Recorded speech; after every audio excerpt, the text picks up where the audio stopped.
sec, that's not the right video. It's not the right song. Welcome back, guys. We're going to take a look at this awesome tune from OZZY Osbourne called Center of Eternity, and the amazing Jake E. Lee doing the guitar work on this. This came from the Bark at the Moon album. And this is one of those tunes that is obviously overshadowed by Bark at the Moon, and especially among guitar players. I don't think we talk about some of the other songs enough on that Bark at the Moon album. I think there's a lot of great stuff on there that's kind of buried because of how great and how much guitar players really revere Bark at the Moon. Not only the riffs, but the solo guitar solo as well. And let's see here, I'm a little boomy. Move that away from me a little bit there. How's that? That should be a little bit better. But yeah, it's one of those things where you have a great song, a great riff, and it just, we don't talk about it that much. So here we go, Center of Eternity. There's a bunch of other great stuff on this album, and I've covered some of it before, and I'll get around to doing some of it again because I can't get enough Jake, both OZZY and Badlands, and Red Dragon Cartel. I need to do some Red Dragon Cartel as well.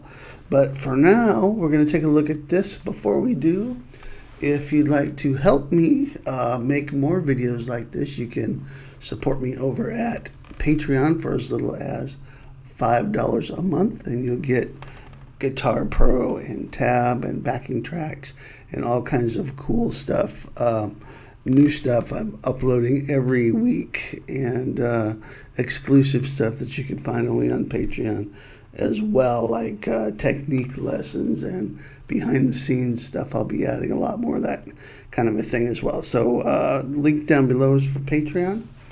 And also, I've got a free gift for you guys. It's called 5 Blistering Licks to Light Up Your Fretboard. And that is a collection of cool licks from a few of my different guitar courses. So there's a lick in the style of Eddie Van Halen, George Lynch, Randy Rhoads, etc. Link down below for that as well. Okay, let's get to the lesson. This is in standard tuning. And it's in the key of A, and it kind of starts like this.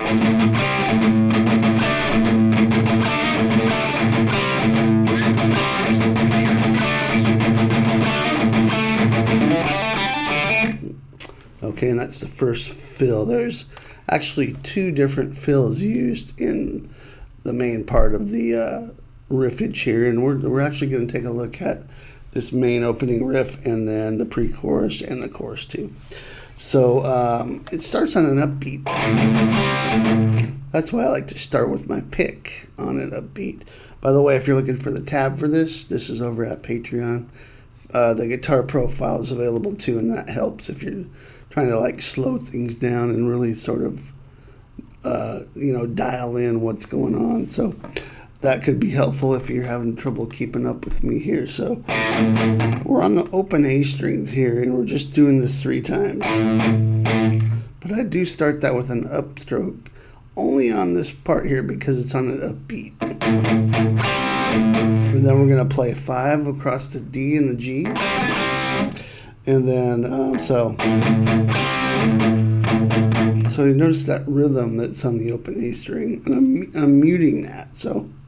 And then I'm going to play 7 and 7 on the D and G. So it should sound like this.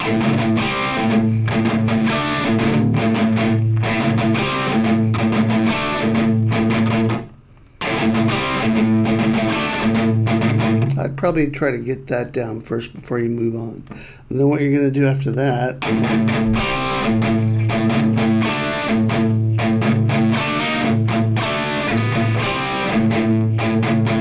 is slide 7 and 7 on the D and G. That's part of a D chord. And It's a D dyad. Slide it up to 8, back down to 7, and then back down to 5. But you're playing the A string in between, so you're muting the open A string. Okay, so here's the opening riff. Oops, let me try that again.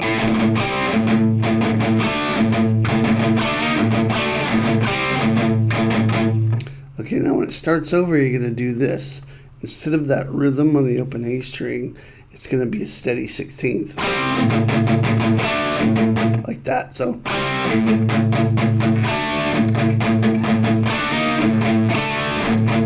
That much, and then we're going to do the first fill. So if you notice, when I play the first opening riff with the second part of that riff, notice the difference that the rhythm in the rhythm of the open string. So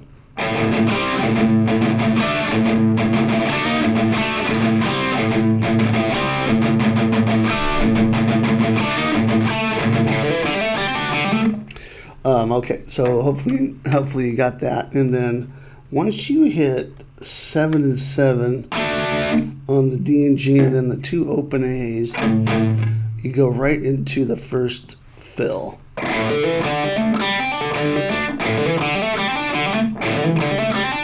That's partially muted.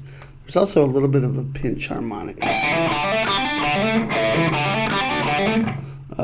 which you can try to put in there if you want. You just kind of pinch on the on each string, but I'm using all downstrokes here, and it's really all fret hand. So it's a great riff to work on, sort of this idea of using open strings in your rhythm guitar fills, which many guitar players too that come to mind, John Sykes and Michael Romeo from Symphony X, those guys use open string fills to great effect all the time. So the riff here is open A, hammer onto 5, hammer onto 7.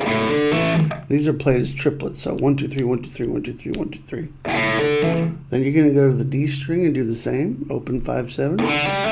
Same on the G, and then back to the D. Same.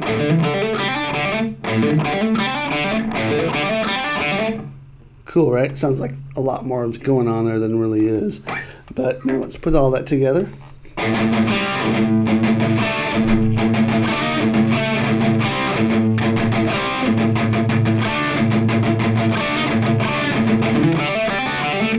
Okay, and then it starts over.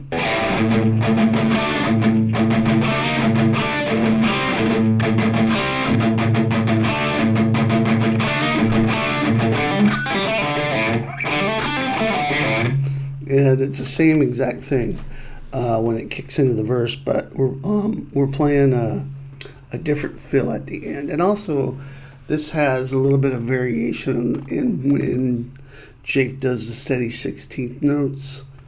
It doesn't always follow the exact same pattern, so just listen and you'll get it. This is the gist of it, shall we say. But there are a couple little variations that do happen, but just so you're aware of that. The second fill goes like this.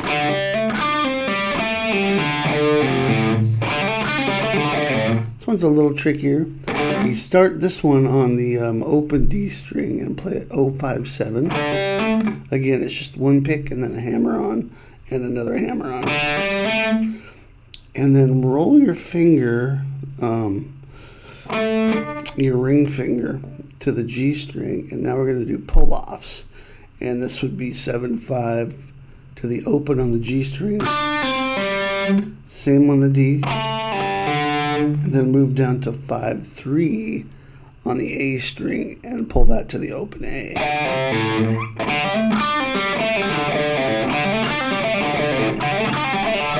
Very cool riff. And so in context, and that goes right into sort of like the pre-chorus. So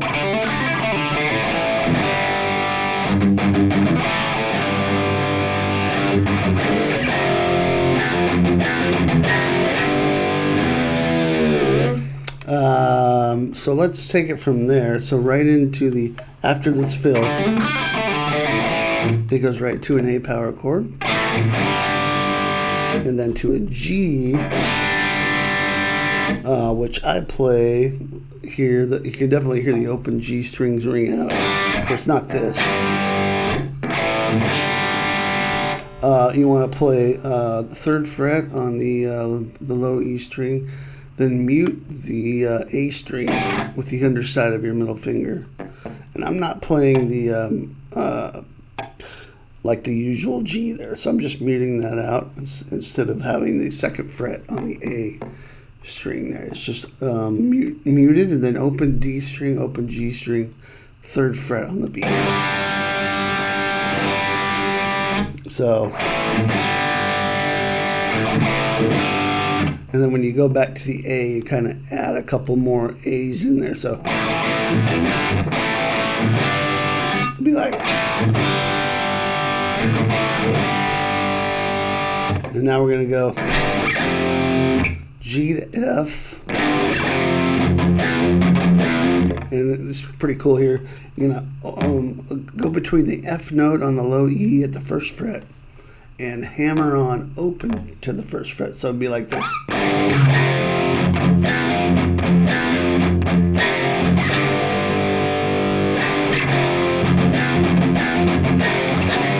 Or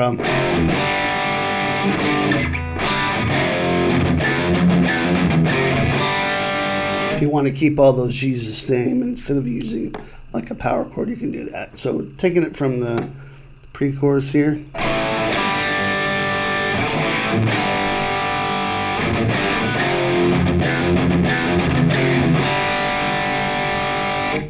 And then we come to the chorus. Now this is a little bit hard to hear. It's all reverbed out, tons of reverb on Ozzy's voice, and the guitars are hard to hear, but this is kind of what I'm making out here. So A power chord, E5 power chord, up to a G5 power chord,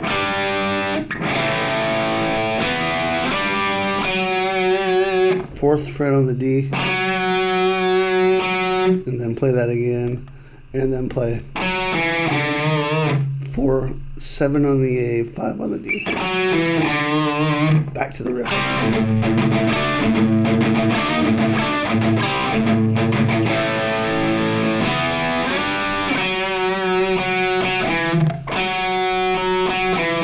So the rhythm of this would be like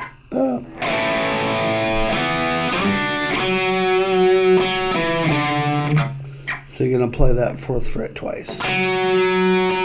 Actually 3 times. Yeah, like that. So let's take it from the top of the chorus here. Actually, let's go back to the pre-chorus.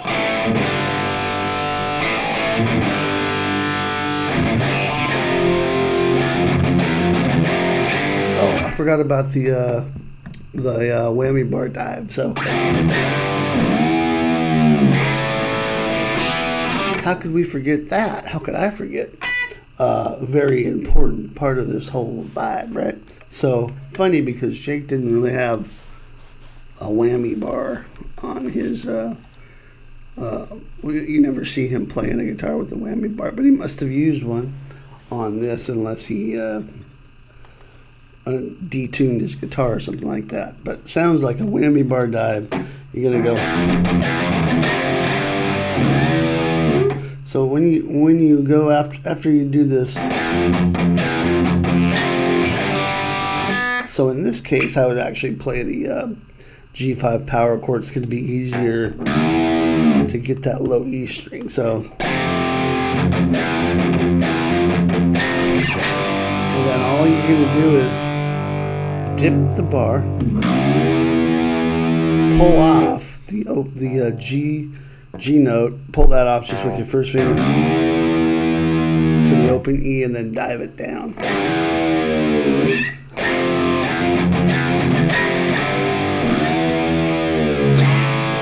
And then we start into the chorus.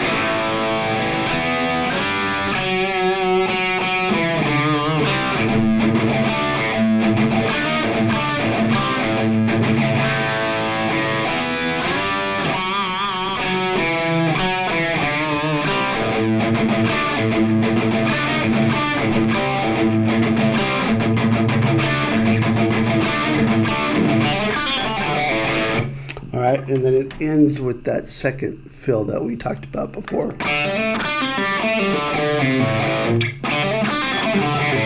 And even though I'm ending on the A chord there, it continues on to the second verse if you're playing the song. So there you go, guys. That's a big chunk of Center of Eternity. And also, in addition to the tab, I've also got a backing track for this over at Patreon if you want to jam along.